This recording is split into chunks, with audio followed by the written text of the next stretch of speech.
Maqaabba kan ilmaa kan afura qulqulluu waaqayyo tokkoon amiin. Kabajamtoota jaallatamtoota maatii waaqayyo kan jaallattan waaqayyo gooftaan caalchisee haga du'a lubbuu isaatti kan isin jaallatu ijoolleen haadha keenya qulqulleettii dubroo maaramii jaallattoonni ergamoota qulqulloota toloota waaqayyo maqaa waaqayyootiin nagaan isiniin jedha.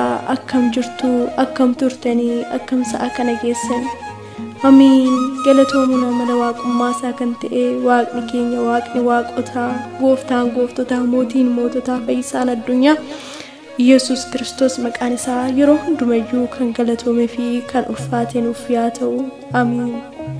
Maqaa isaa galateeffannee maqaan ishee kan biraan ganne kan hin beekne yoo biraa gannes kan nuuf hin taane giiftiin haadha gooftaa qulqulleettiin qulqullootaa ati saba hundumaa waadaan fannoo jalaa ati keenya qulqulleettii dubroo maaramii maqaa ishee kan galatoomee fi kan ulfaate ol kan jedhe nuuf yaa ta'u amiin. Walaloo mata dureen Armee Itoophiyaa jedha. Gara walaloo kiyyaatti osoo hin ce'in dura warroonni chaanaalii kiyyaa haaraa taatan sabiskiraayib taasisuutiin maatii naaf ta'a. Warroonni maatii naaf taatan immoo laayik koomentii gochuutiin na jajjabeessaa isiniin jedha. Kallattumaan gara walaloo kootti.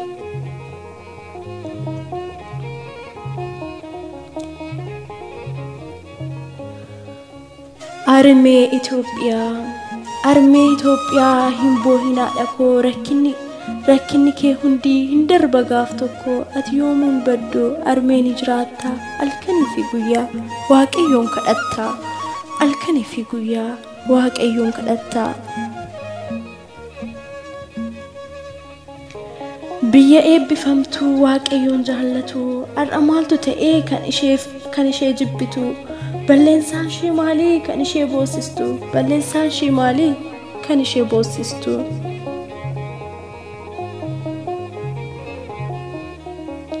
Armee koo hin boo'iin gaddis yoo baay'atee obsumaan dabarsii gaaf tokko dubbatta mataa ol qabattee obsumaan dabarsii gaaf tokko dubbatta mataa ol qabattee.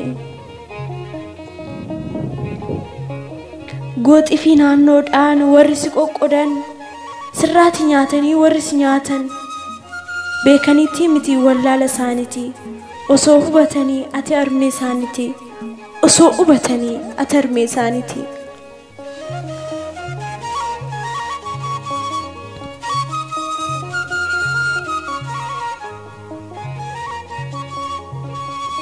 Biyya koo harka kee kaasii waaqayyotti imimmaan kee lola'uu hin hafu bakkeetti. Biyya koo harka kee kaasii waaqayyotti imimmaan kee lola'uu hin hafu bakkeetti. Kan ati amantu waaqa waaqoliiti halkanii fi guyyaa isa waammattaati halkanii fi guyyaa isa waammattaati.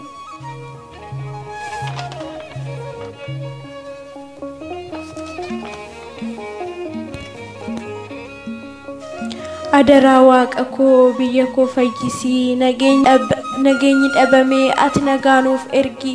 Biyyi koo hin boosii imimmaan ishee haqii imimmaan qofa miti dhiiga lolaati. Maaloo yaa waaqayyo nutoo sitti boonyaa maaloo yaa waaqayyo nutoo sitti boonyaa. Biyya koo sin ganuu armee koo sin ganuu ani yoon si gani mirginaa ganuu. Badii kee hin fedhu tokkummaa kee malee ati yoomuun baddu baraan ni jiraatta. Waa'ee nageenya keef qulqulloota kadhata waa'ee nageenya keef qulqulloota kadhata.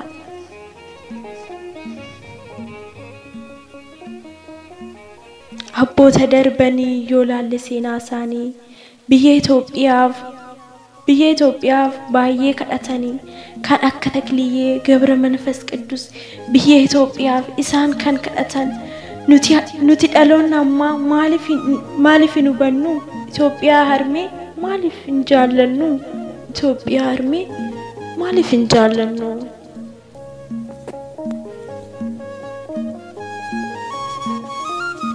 Galanni abbaaf galanni ilmaaf galanni hafuura qulqulluuf baraan gabaraatti. Ameen.